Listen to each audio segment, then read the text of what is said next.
so he had no choice but to seek help from his teacher, who advised him to have a heart-to-heart with his dad.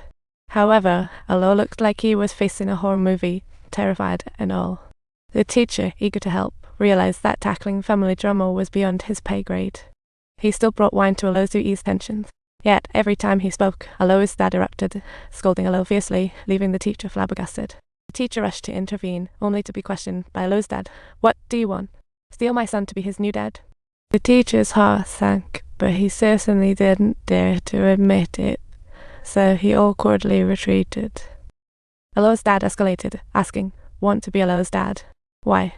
The teacher was speechless, slinking away like a wet cat.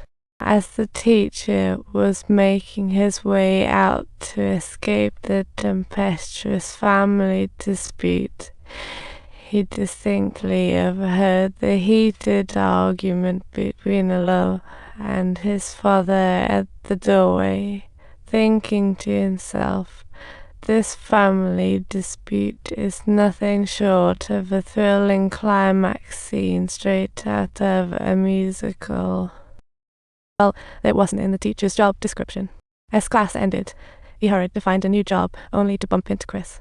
At that moment, Alo decided to bow out, as he had no choice under his dad's iron fist. But Oscar would never let Alo slip away so easily. But Oscar wasn't about to take no for an answer, and he began to fight back. The two argued heatedly when the teacher passed by to stop them, but Chris revealed the teacher's job search, instantly making the atmosphere awkward. The tiny team disintegrated instantly. Life's bitterness blocked their dreams, making it daunting to piece them together.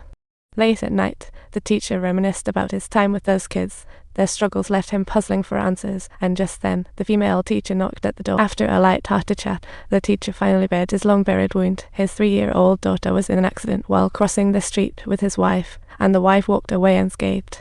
Though he had never blamed his wife for it, that incident became a thorn in their hearts, leading them to part ways.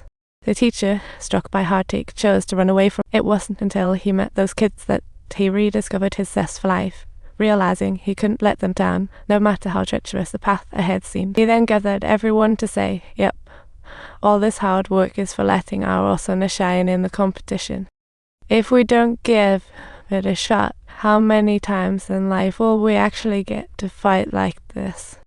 So, the very next day, the laid-back teacher, Dick, took off with 4 uninhabited teenagers on an epic journey. They hiked past mountains and oceans, with endless possibilities of the future unfolding before them. Just as they were about to enter the competition venue, Chris threw out a bold idea. "If we lose in the high school division, that would be so embarrassing. But what if we compete against the college teams? Even if we beat just one, we'd be the talk of the town." Suddenly everyone was on board with the idea, and after overcoming numerous obstacles, they finally stepped into the venue of their dreams. During the test, the machine went haywire, causing panic. They quickly pulled it up and found it severely waterlogged. Apparently, one tiny bump had created a small leak. Although it was only a couple of millimeters, there was no quick fix in sight. Everyone was anxious, as if they'd lost their wallets. Alo had a brainstorm why not use sanitary pads. He decided to brazenly go to the supermarket for a pack. Turns out, 1 pad can absorb 80 ml of water magical. It buys time against water infiltrating the circuitry. Now, the box was stuffed full of pads, and they should last until the competition's over. The next day, the underwater robotics competition opened, gathering elites from 32 top universities. 8 tasks awaited in the pool. The total score was 100, with 70 for tasks and 30 for theoretical exams. Last up was Virginia Tech. They had 15 minutes to finish. The first task was simple, but limited to 1 minute. After hitting the switch, the robot's hatch opened swiftly. They easily snagged 5 points, and for the second, pulled the baffle, scoring 10 by recording data underwater. Then came the third task, which ramped up the difficulty. Nonetheless, they smoothly removed the rope from the hook, completing the first 3 tasks in just 1 minute and 40 seconds. This left the audience sweating bullets.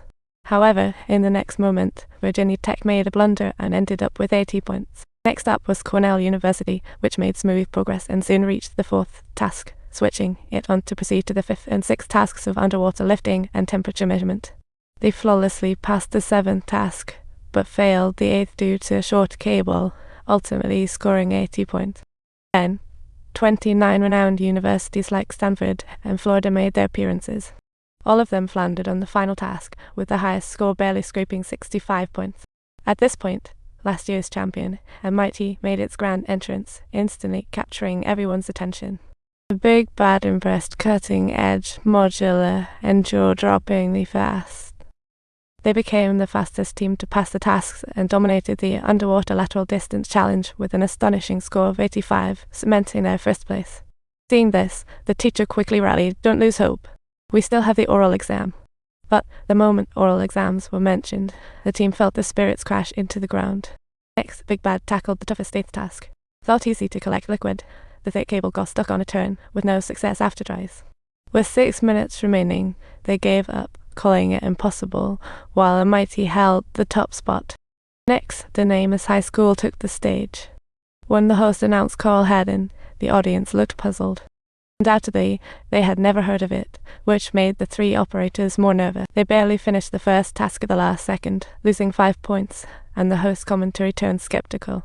Oscar quickly encouraged his teammates. "It's just 5 points. We still have 95 more to go." They regrouped and pressed on, and thankfully secured 10 points in the second task.